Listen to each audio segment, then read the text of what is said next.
Hello વિદ્યાર્થી મિત્રો, તો કેમ છો? મજામાં?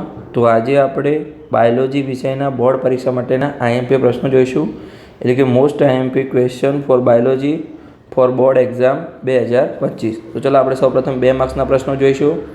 તો નીચે આપેલા પ્રશ્નોના માગ્યા મુજબ ઉત્તર લખો. પ્રત્યેકના 2 ગુણ છે, તો ટોટલ આપણે 2 ગુણના પ્રશ્નો જોઈશું. તમારે જ્યાં સુધી પ્રશ્ન ચેન્જ ના કહું કે હવે 3 ગુણના પ્રશ્નો આવ્યા છે ત્યાં સુધી દરેક પ્રશ્ન 2 ગુણના હશે. તો પહેલો પ્રશ્ન છે, આપણે જોઈએ તો કે આદર્શ ગર્ભનિરોધક એટલે શું, તેને કઈ શ્રેણીમાં વર્ગીકૃત કરવામાં આવે છે. પછી બીજો પ્રશ્ન છે, ગર્ભનિરોધક તરીકે વપરાતા અંતઃગર્ભાશય ઉપાયો IUDs સમજાવો. પછી ત્રીજો પ્રશ્ન છે, કુદરતી ગર્ભનિરોધક પદ્ધતિઓ સમજાવો. ચોથો પ્રશ્ન છે, પુરુષ અને સ્ત્રી નસબંધી વચ્ચેનો તફાવત આપો. પાંચમો પ્રશ્ન છે, STIs એટલે શું, તે આગળ જતાં સમસ્યાઓમાં વધારો કરે છે, તે સમજાવો. પછી છઠ્ઠો પ્રશ્ન છે, STIs એટલે શું, તેમાં સમાવિષ્ટ કેટલાક રોગોના નામ જણાવી તેના રોગવાહકો જણાવો. સાતમો પ્રશ્ન છે, અફળદ્રુપતા નિવારણ માટે ઉપયોગી સહાયક પ્રજનન પદ્ધતિઓ ART વિશેની માહિતી આપો. આઠમો પ્રશ્ન છે, તફાવત આપો સમયુગ્મી અને વિષમયુગ્મી. પછી નવમો પ્રશ્ન છે, રંગસૂત્રો અને જનીનના વર્તણૂકની સરખામણી કરો. પછી 10મો પ્રશ્ન છે, થોમસ હન્ટ મોર્ગને આનુવંશિકતાના રંગસૂત્રીયવાદની પ્રયોગાત્મક ચકાસણી કરવા માટે ડ્રોસોફિલા ફળમાખી પસંદ કરી, શા માટે, તેનો ઉપયોગ આપો.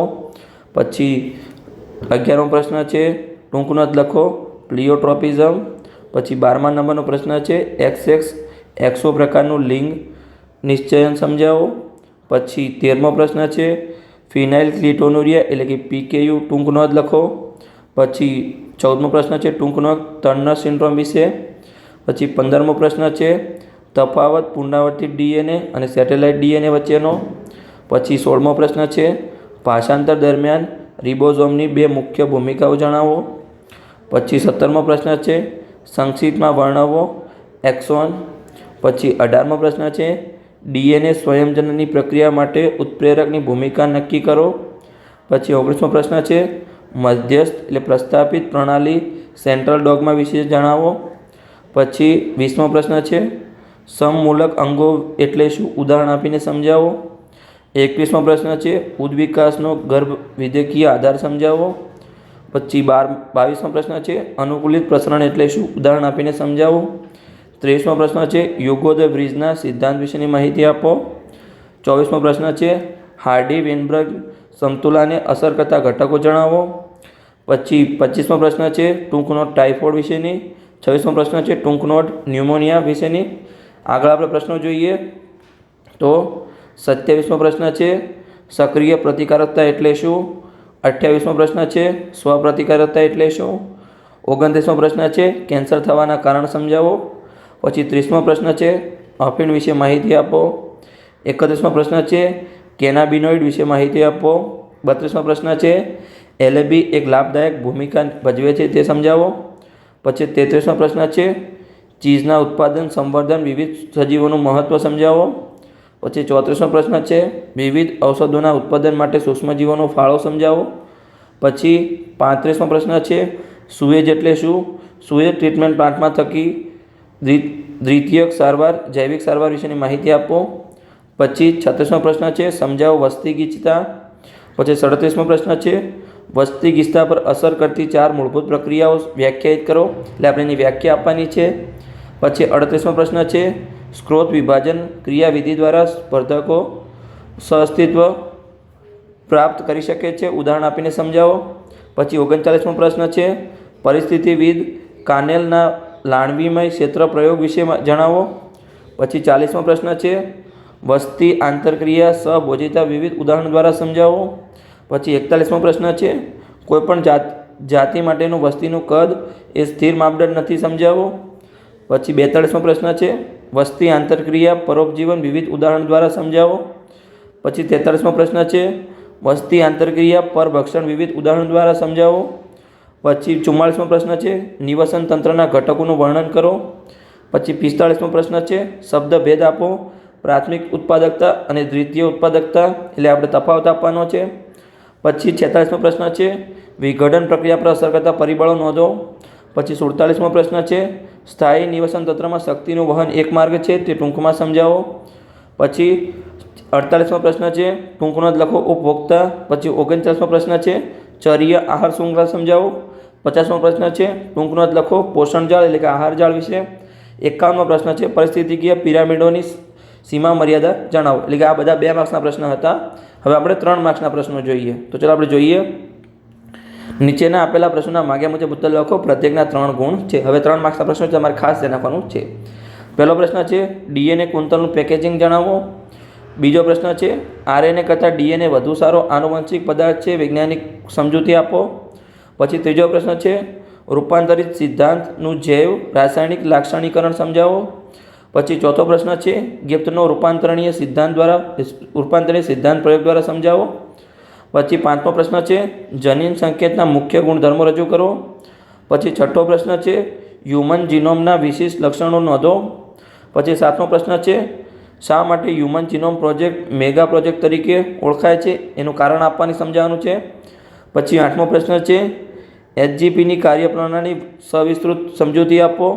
પછી 9મો પ્રશ્ન છે ડીએનએના અનુક્રમમાં જોવા મળતી બહુરૂપકતા વિશે માહિતી આપો. પછી 10મો પ્રશ્ન છે લેખ અપૂર્ણાંક સમજાવો. આ થોડો મોસ્ટ ટાઈમ પ્રશ્ન છે. પછી 11મો પ્રશ્ન માનવની ઉત્પત્તિ અને ઉદ્વિકાસના અહેવાલ રજૂ કરો. પછી 12મો પ્રશ્ન છે અશ્મિ વિદ્યાકીય પુરાવા વિશે નોંધ લખો. અશ્મિઓની ઉંમરની ગણતરી કઈ પદ્ધતિ દ્વારા કરવામાં આવે છે તે જણાવો. આગળ આપણે 13મા નંબરનો પ્રશ્ન જોઈએ તો કે જીવનની ઉત્પત્તિ વિશે મિનલનો પ્રયોગ આકૃતિ સહ સમજાવો. પછી 14મો પ્રશ્ન છે ચાર્લ્સ ડાર્વિનના અવલોકન પર આધારિત જીવન સ્વરૂપોનો ઉદ્વિકાસ એકવાદ સિદ્ધાંત સમજાવો. પછી 15મો પ્રશ્ન છે પૃષ્ઠવંશી પ્રાણીઓના ઉદ્વિકાસનો સંક્ષિપ્ત અહેવાલ આપો. 16મો પ્રશ્ન છે માનવમાં કૃમિઓ દ્વારા થતા રોગો વિશે માહિતી આપો. પછી 17મો પ્રશ્ન છે રસીકરણ અને પ્રતિરક્ષણ સમજાવો. પછી 18મો પ્રશ્ન છે એલર્જી એટલે શું, એલર્જી વિશે વિસ્તૃત ચર્ચા કરો. પછી 19મો પ્રશ્ન છે એડ્સના લક્ષણો સમજાવો. 20મો પ્રશ્ન છે કેન્સરની ચકાસણી અને નિદાન સમજાવો. પછી 21મો પ્રશ્ન છે બંધાણી અને પરાધીનતા સમજાવો, તમારા શબ્દોમાં વર્ણવો. પછી 22મો પ્રશ્ન છે સૂક્ષ્મજીવોના ઉપયોગથી રાસાયણિક ખાતરો અને જંતુનાશકોનો ઉપયોગ ઘટાડી શકાય છે, વિવિધ ઉદાહરણ આપી સમજાવો. પછી 23મો પ્રશ્ન છે જૈવિક નિયંત્રકો તરીકે સૂક્ષ્મજીવો કઈ રીતે ઉપયોગી છે, મુદ્દાસર જવાબ આપવો. પછી 24મો પ્રશ્ન છે ઔદ્યોગિક ઉત્પાદનમાં સૂક્ષ્મજીવોનો ઉપયોગ મોટા પાયે થાય તે ઉદાહરણ આપી સમજાવો. આપણે 24 પ્રશ્નો જોયા. હવે આપણે આગળ જોઈએ 25થી. તો કે આ તમારા મોસ્ટ ટાઈમ પ્રશ્ન છે ઘરગથ્થુ ઉત્પાદનમાં વિવિધ સૂક્ષ્મજીવો ઉપયોગી છે, ઉદાહરણ આપી સમજાવો. આ પણ તમારે પૂછાઈ શકે છે. આગળ આપણે જોઈએ 26મો પ્રશ્ન જીએમ વનસ્પતિઓ કયા પ્રકારે લાભદાયી છે. પછી 27મો પ્રશ્ન વર્ણવો પેસ્ટ પ્રતિકારક વનસ્પતિઓ. પછી 28મો પ્રશ્ન જનીન થેરાપીની સારવાર કઈ રીતે આપી શકાય છે. પછી 29મો પ્રશ્ન માહિતી આપો જનીન ઇંધેની ઇન્સ્યુલિન.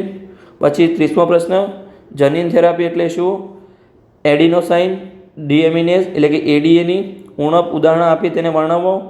પછી 31મો પ્રશ્ન જૈવ તસ્કરી વિશે માહિતી આપો. પછી 32મો પ્રશ્ન પારજનીન પ્રાણીઓ એટલે શું, તે માનવને કઈ રીતે ઉપયોગી છે. પછી 33મો પ્રશ્ન પરિસ્થિતિકીય પિરામિડો એટલે કે શું, તેના મુખ્ય પ્રકારો સમજાવો. પછી 34મો પ્રશ્ન નિવસન તંત્રમાં ઉર્જાના અહેવાલ આપો. પછી 35મો પ્રશ્ન વિઘટનને વ્યાખ્યાયિત કરો અને વિઘટનની પ્રક્રિયાઓ તથા નિપજો વર્ણવો. 36મો પ્રશ્ન જૈવ વિવિધતાના 3 મહત્ત્વના ઘટકોના નામ આપી તેની સમજૂતી આપો. પછી 37મો પ્રશ્ન વિષુવવૃત્તીય વિસ્તારમાં એવું શું વિશેષ છે જે તેમની માહિતી સૌથી વધારે વિવિધતા માટે કારણભૂત છે, તેનું આપણે કારણ આપવાનું છે, સમજાવવાનું છે. 38મો પ્રશ્ન છે નિવસન તંત્ર માટે જૈવ વિવિધતાનું મહત્ત્વ સમજાવો. પછી 39મો પ્રશ્ન છે નવસ્થાન સંરક્ષણ અભિગમ સ્પષ્ટ કરો. 40મો પ્રશ્ન પવિત્ર ઉપવનો એટલે શું, તેમની સંરક્ષણ ભૂમિકા શું છે. 41મો પ્રશ્ન જૈવ વિવિધતાના સંરક્ષણ માટે સ્વસ્થાન સંરક્ષણ એટલે કે ઇન્સ્ટિટ્યુ કન્ઝર્વેશન અભિગમ સ્પષ્ટ કરો. પછી 42મો પ્રશ્ન જૈવ વિવિધતાની ક્ષતિ કે નુકસાન સમજાવો. આ હતા 3 માર્ક્સના પ્રશ્નો. હવે આપણે આગળ 4 માર્ક્સના પ્રશ્નો જોઈશું. નીચે આપેલા પ્રશ્નોના માગ્યા મુજબ ઉત્તર લખો. પ્રત્યેકના 4 ગુણ છે. તો આપણે એમાં પ્રશ્નો જોઈએ. તો કે પહેલો પ્રશ્ન છે આવૃત બીજધારી વનસ્પતિઓમાં પ્રદેહમાંથી ભ્રૂણપુટનું નિર્માણ સમજાવો, આકૃતિ જરૂરી છે એમાં. પછી આપણે જોઈએ બીજો પ્રશ્ન, સપુષ્પી વનસ્પતિઓમાં બાહ્ય સંવર્ધન પ્રયુક્તિ નોંધો. પછી ત્રીજો પ્રશ્ન છે બીજની રચનાની સવિસ્તૃત સમજૂતી આપો. ચોથો પ્રશ્ન છે લાક્ષણિક દ્વિદળીય ભ્રૂણની આકૃતિ દોરી સમજાવો. પછી આપણે પાંચમો પ્રશ્ન જોઈએ, આવૃત બીજધારી વનસ્પતિઓમાં અજૈવ પરાગવાહકો દ્વારા પરાગનયન સમજાવો. પછી છઠ્ઠો પ્રશ્ન છે પુખ્ત ભ્રૂણપુટની રેખાંકિત આકૃતિ દોરી તેમાં કોષોની લાક્ષણિક ગોઠવણી સમજાવો. સાતમો પ્રશ્ન છે શુક્રપિંડની આંતરિક રચના સમજાવો. આઠમો પ્રશ્ન છે નર પ્રજનન સહાયક ગ્રંથિઓ વિશે માહિતી આપો. નવમો પ્રશ્ન છે નર પ્રજનન તંત્રની રેખા આકૃતિ દોરી શુક્રકોષોના વહન સાથે સંકળાયેલા સહાયક નલિકાઓ વિશે માહિતી આપો. પછી 10મો પ્રશ્ન છે ગર્ભાશયના ત્રણેય સ્તરોનું વિસ્તૃત વર્ણન કરો. પછી 11મો પ્રશ્ન છે અંડબીજની રચના સમજાવો. પછી 12મો પ્રશ્ન છે માદા બાહ્ય જનનેન્દ્રિય વિશે માહિતી આપો. 13મો પ્રશ્ન છે શુક્રજનન એટલે શું, શુક્રજનનની પ્રક્રિયાથી સમજાવો. આ પણ થોડો મોસ્ટ એમ્પી પ્રશ્ન છે. અંડજનન કોષ એટલે કે શું, અંડજનન કોષની ક્રિયાવિધિનો અહેવાલ આપો. આ બંને પ્રશ્નો શુક્રકોષ જનન અને અંડકોષ જનન તમારે થોડા આઈએમપી પ્રશ્નો છે. આગળ આપણે જોઈએ બધા આઈએમપી છે પણ એ થોડા વધારે મોસ્ટ આઈએમપી છે. પછી ઋતુચક્ર અને તે દરમિયાન ગર્ભાશયની ચક્રની ઘટનાઓ વર્ણવો. પછી જરાયુ એટલે શું તેનું મહત્ત્વ જણાવો. પ્રસૂતિ એટલે શું, પ્રસૂતિ સાથે સંકળાયેલા અંતઃસ્રાવ વિશે માહિતી આપો. પછી વર્ણવો સિકલ સેલ એનિમિયા. પછી વંશાવલી પૃથ્થકરણ શું છે, આ પૃથ્થકરણ કેવી રીતે ઉપયોગી છે, ટિપ્પણી કરો. 20મો પ્રશ્ન છે વેન્ડેલિયન વિકાર થેલેસેમિયા વિશે માહિતી આપો. 21મો પ્રશ્ન છે જનીન વિદ્યામાં ટી.એચ. મોર્ગનનું યોગદાન વર્ણવો. પછી 22મો પ્રશ્ન છે મેન્ડલનો દ્વિસંકરણનો પ્રયોગ જણાવો. પછી 23મો પ્રશ્ન છે એક જનીનનું વારસાગમન સમજાવતો મેન્ડલનો પ્રયોગ વર્ણવો. પછી 23મો પ્રશ્ન છે શ્વાન પુસ્તકમાં અપૂર્ણ પ્રભુતા ચાર્ટ સાથે સમજાવો. 25મો પ્રશ્ન છે નશાકારક પદાર્થો આલ્કોહોલના દુરુપયોગની અસરો નોંધો. પછી 23મો પ્રશ્ન છે નામ નિર્દેશ યુક્ત આકૃતિ દોરો એન્ટીબોડીની આણ્વીય રચના. હવે આપણે આગળ જોઈએ 27થી પ્રશ્ન તો જોઈએ પ્રતિકારકતા એટલે શું, ઉપાર્જિત પ્રતિકારકતા વિશે મુદ્દાસર ચર્ચા કરો. પછી 28મો પ્રશ્ન માનવ શરીરમાં આવેલી વિવિધ લસિકાઓ અંગો વિશે માહિતી આપો. પછી 29મો પ્રશ્ન જન્મજાત પ્રતિકારકતા એટલે શું, તેના વિવિધ અંતરાયો સમજાવો. 30મો પ્રશ્ન ક્લોનિંગ વાહકો વિશે ટૂંકમાં માહિતી આપો. 31મો પ્રશ્ન આધુનિક બાયોટેકનોલોજીને જન્મ આપનાર મુખ્ય 2 તકનીકો વિશે માહિતી આપો. પછી 32મો પ્રશ્ન રેસ્ટ્રિક્શન ઉત્સેચકો સમજાવો, રેસ્ટ્રિક્શન એટલે કે જે રોકતા હોય એ. પછી 33મો ડીએનએ ખંડોનું પૃથ્થકરણ અને અલગીકરણ સમજાવો. 34મો પ્રશ્ન આરડીએનએનો જીવાણુમાં પ્રવેશ સક્ષમ બનાવવા માટેની વિવિધ પદ્ધતિઓ સમજાવો. પછી 35મો પ્રશ્ન પીસીઆરના ઉપયોગથી રુચિ પ્રમાણેના જનીનોનું પ્રવર્ધન કેવી રીતે કરશો, આકૃતિ દોરી મુદ્દાસર. આ પણ તમારે પીસીઆર મોસ્ટ એમ્પી પ્રશ્ન છે. અને 36મો પ્રશ્ન છે જૈવ ભઠ્ઠી બાયોરિએક્ટરની રચના આકૃતિસહ વર્ણવો. તો બસ અહીંયા આપણા દરેક પ્રશ્ન પૂર્ણ થઈ ગયા.